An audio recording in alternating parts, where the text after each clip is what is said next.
Good morning mga native. Ano po ba ang nabibigay ng Madre de Agua sa ating mga manok? Una, nakapagbibigay ito ng protina at bitamina mga native. Ang Madre de Agua ay mayaman sa crude protein, 20 to 25% na mahalaga para sa paglaki at resistensya ng manok.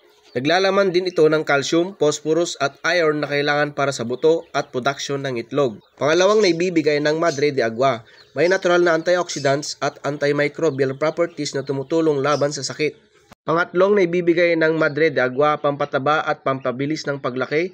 Mainam itong karagdagang pakain, supplement para sa mga mabilis at malusog na development ng manok. Pang-apat na naibibigay ng Madre de Agua, mas mura ang alternatibo sa commercial feeds. Pwedeng ihalo sa feeds o ibigay na lang na sariwa. Ano naman ang naibibigay ng dahon ng malunggay sa ating mga manok? Una, napakayaman sa nutrients.